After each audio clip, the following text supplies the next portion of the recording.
Hello friends, તો open your notebooks અને જુઓ કે આજે તમારા શબ્દ ભંડોળને સમૃદ્ધ બનાવવા માટે હું શું ટોપિક લઈને આવી છું. સો આર યુ ગાઈઝ રેડી? ચાલો સ્ટાર્ટ કરીએ આજનો ટોપિક. અને આજનો ટોપિક આપણો છે એ છે વેજીટેબલ વર્લ્ડ. તો આપણે આજે લટાર મારીએ શાકભાજીની દુનિયામાં. Okay, let's learn about vegetable world. ચાલો જોઈએ કે કયા કયા વેજીટેબલથી આજે તમારું શબ્દ ભંડોળ સમૃદ્ધ બનવાનું છે. સૌથી પહેલા છે બ્રિંજલ્સ. બ્રિંજલ્સ જેમાં આપણને શિયાળામાં ઓળો ખાવો ગમે છે, રાઈટ? અને બાજરાના રોટલા હોય, આહા. તો આ ઓળો જેમાંથી બને છે એ છે આપણા બ્રિંજલ્સ. બરાબર છે? બ્રિંજલ એટલે રીંગણ. અને બલ્બસ રૂટ. બલ્બસ રૂટ એટલે એકચ્યુઅલી જે મૂળવાળા શાકભાજી છે. કેવા? મૂળવાળા.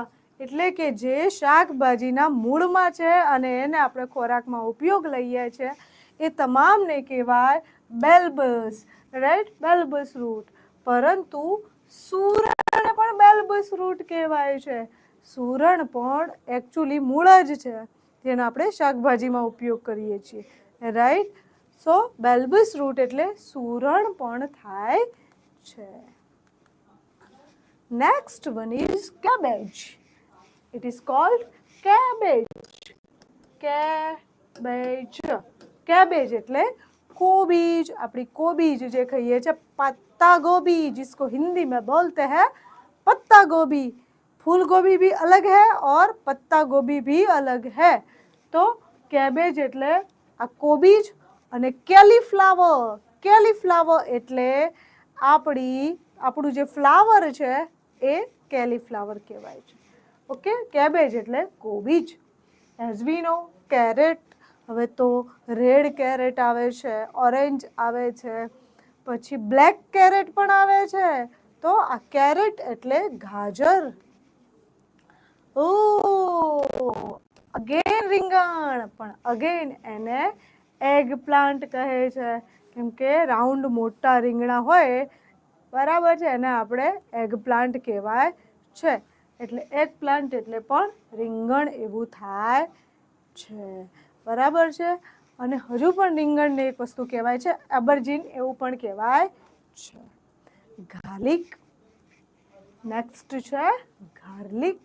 તો ગાર્લિક એટલે લસણ. તમે ખાધી જશે ગાર્લિક બ્રેડ, અત્યારે બહુ ચલણમાં છે, રાઈટ? ગાર્લિકના ટેસ્ટ વગર આપણને સૂપ પણ ફીકો લાગે છે. તો આ ગાર્લિક આપણા બધાના રસોડામાં વપરાય છે અને એ છે લસણ. Oh, this one is gourd. This is not gourd. આ gourd નથી. Okay, this is gourd.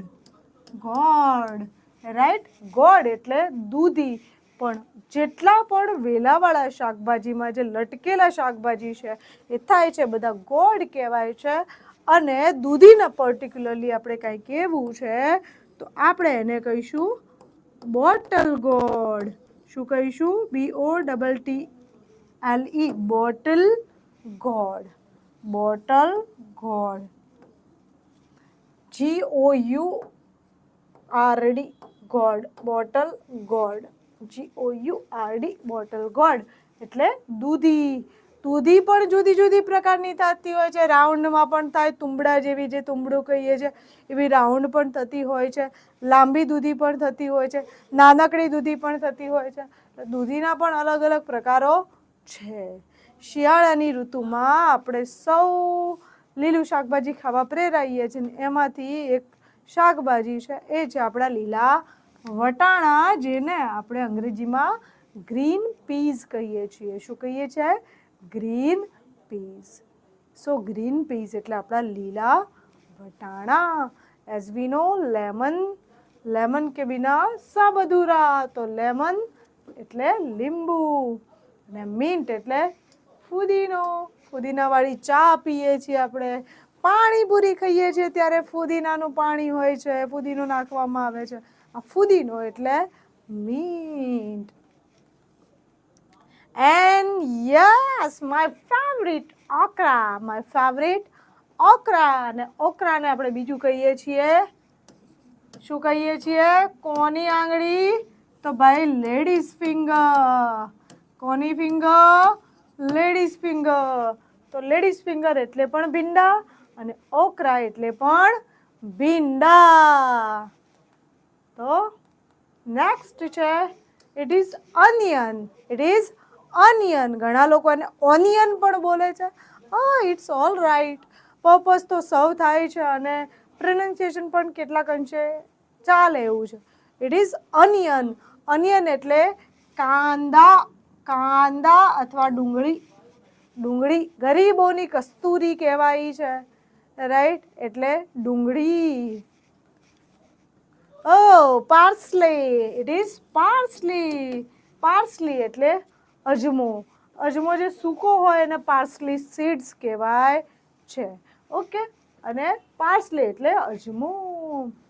Yes. દક્ષિણમાં જેમનું ભોજન બાકરા વગર અધૂરું છે. શું કહેવાય છે? બાકરા. કે બાકરા ને રોટલા. બાકરા ને રોટલા આપણે તઈ બનાવ્યા છે. બાકરા ને રોટલા.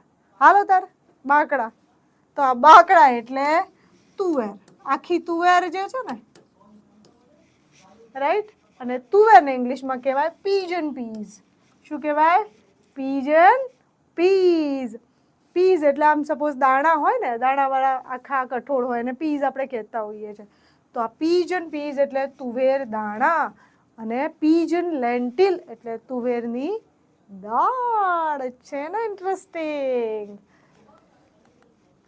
નાઉ અમારે ત્યાં એટલું મોટું બટાકાનું ઉત્પાદન થાય અને એમાંથી ફ્રાય ફ્રેન્ચી બને. શું બને? ફ્રાય ફ્રેન્ચી બને. લોકો એને ખાય.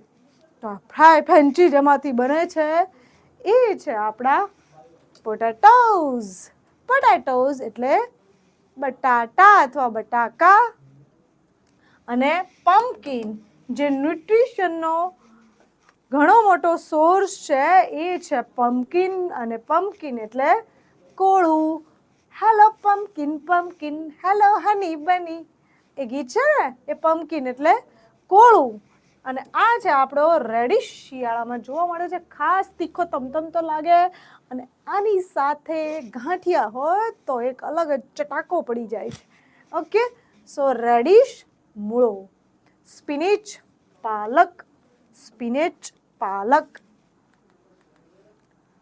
Sweet potato. સ્વીટ પોટેટો એટલે શક્કરિયું.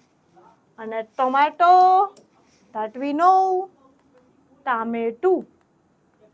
અને વેજીટેબલ્સને આપણે કહીએ છીએ શાકભાજી. અને પીનટ એટલે મગફળી. આ નટ ખરા પણ કેવા? પીનટ એટલે મગફળી. આપણે ત્યાં ચલણમાં આજકાલ બહુ છે, જીમ કરતા હોય ને ત્યાં બધા પીનટ બટર ખાવું જોઈએ. Peanut butter is healthy for our health. તો આ પીનટ બટર જે છે એ મગફળીનું બટર એટલે પીનટ બટર. એના માટે બહુ કંઈ ચિંતા કરવાની જરૂર છે નહીં. White pumpkin. વ્હાઈટ પમ્પકિન પણ એક જાતનું કોળું જ છે.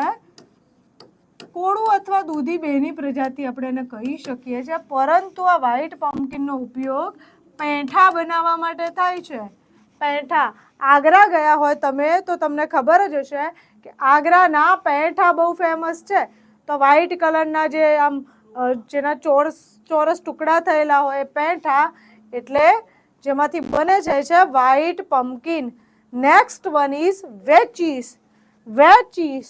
તો વેચીસ એટલે આમ એવું આપણે કહી શકીએ છીએ કે એક જાતની ગુવાર જેવી પ્રજાતિ આવે વેચીસની. આમ એને એક જાતનો ગુવાર કહી શકીએ છીએ. પણ આપણે જે ગુવાર ખાઈએ છીએ એને કહેવાય, આ જે તમને પિક્ચરમાં જે ચિત્રમાં દેખાય છે ને એ એકચ્યુઅલી છે ક્લસ્ટર બીન્સ.